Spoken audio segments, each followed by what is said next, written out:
Morning to all of my dear online students. Today we will discuss about Nernst equation, derivation of Nernst equation. Nernst equation हमें ये बताता है किसी भी electrochemical cell का EMF concentration of electrolytic solution, concentration of electrolytic solution के ऊपर कैसे डिपेंड करता है।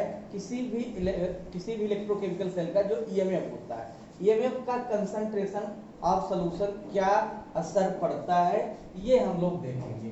तो सबसे पहले हम लोग ये देखते हैं नर्स्ट इक्वेशन में,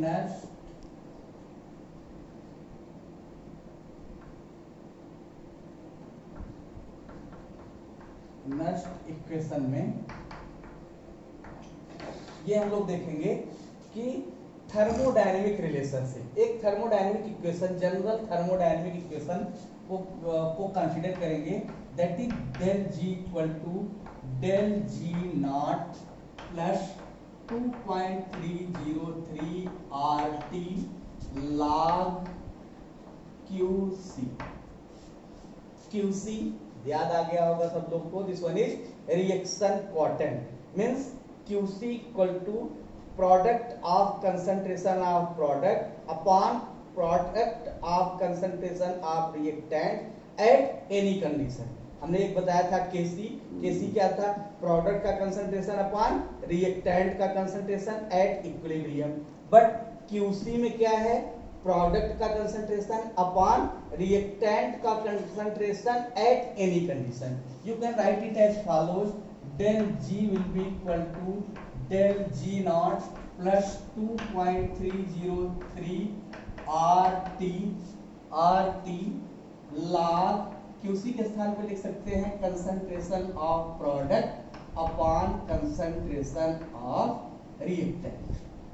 इतना सबका क्लियर हो गया। अब हम लोग इन दोनों चीजों को समझेंगे, बाकी चीजें समझ रहे हैं। R क्या है, गैस कांस्टेंट है, T क्या है, टेम्परेचर है। डेल जी और डेल जी नॉट समझते हैं। पहले तो डेल जी समझते हैं। डेल जी बच्चों कुछ नहीं है, this one is gives free energy change, gives free energy change, free energy change.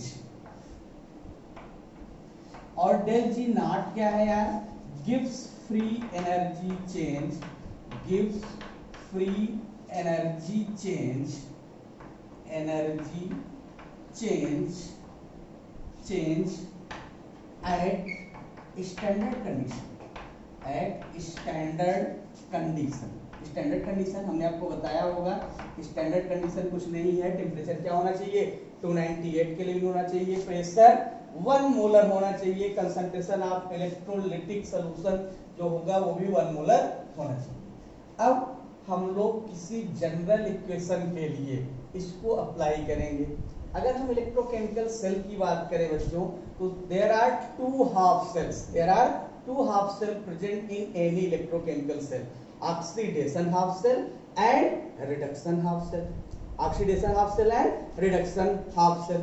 अगर हम ऑक्सीडेशन हाफ सेल या रिडक्शन हाफ सेल की बात करें, जिंक का रिडक्शन पोटेंशियल जैसे निकालना हो तो आप लोग कैसे निकालते हो, हमने आपको बताया था। अगर किसी का जो है रिडक्शन पोटेंशियल आपको निकालना है तो आप क्या करते हैं, उसी की राड को उसके साल्ट के सॉल्यूशन, जैसे जिंक है तो जिंक की ही राड को जिंक सल्फेट के सॉल्यूशन में डिप कर देंगे।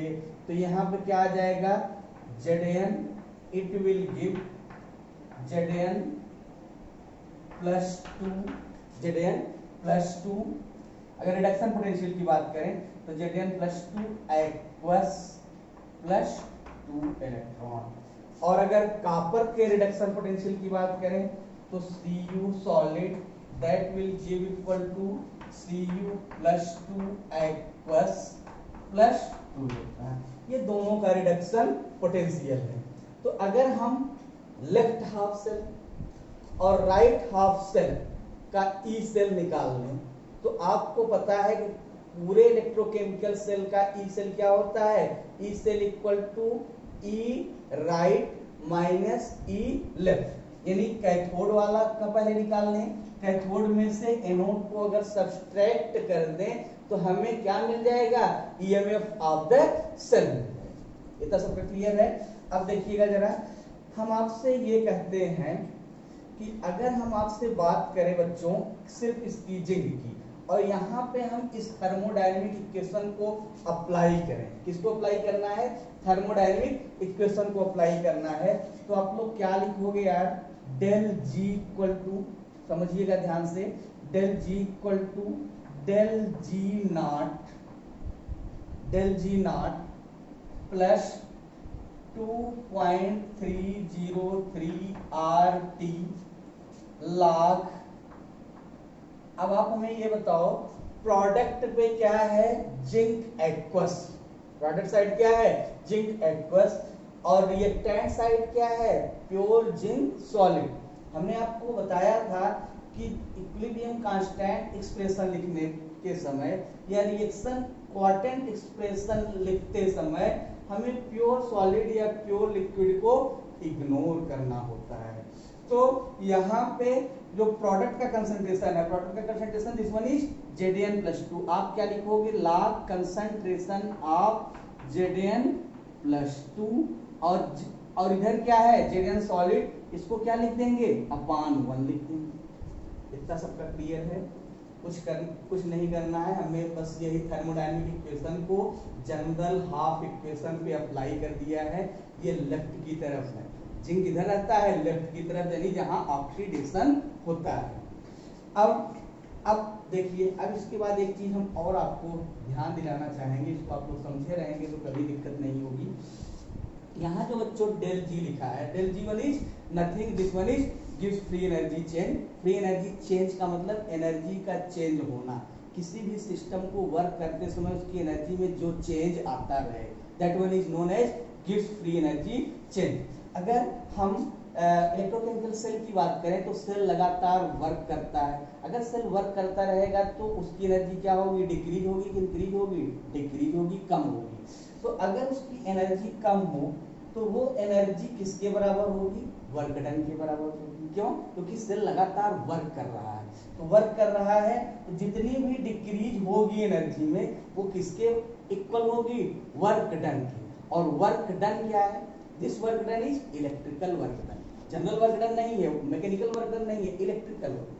इलेक्ट्रिकल वर्क डन का मतलब यूनिट चार्ज को एक पॉइंट से दूसरे पॉइंट तक फ्लो करने में जो वर्क लगे, that one is called as electrical work done. यहाँ पे इलेक्ट्रिकल वर्क डन की अगर हम बात करें, क्यू चार्ज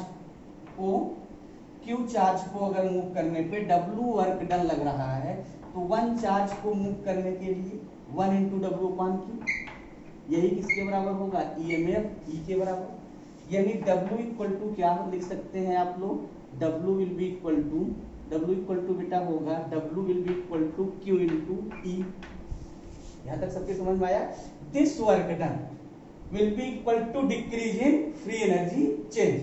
अब अगर हम Q के स्थान पे, कल आपको सिखाए थे हम, Q के स्थान पे हम लिख सकते हैं NE into capital E। N क्या है, number of mole of electron, E क्या है, एक इलेक्ट्रॉन पे चार्ज।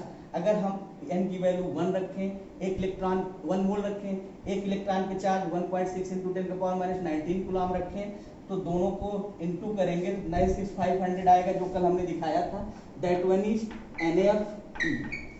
NFE। अब इस NFE की value, the value of NFE, this NFE की वैल्यू इसके बराबर होगी डेल जी, क्योंकि एनर्जी में बेटा डिक्रीज हो रहा है, इसलिए del G will be equal to -NFE। अब मैं इसी को पुट कर रहा हूं पूरे इक्वेशन में, आप इसको नोट कर सकते हैं। Now we will put this value of NFE and NFE naught in the thermodynamic equation. Now you can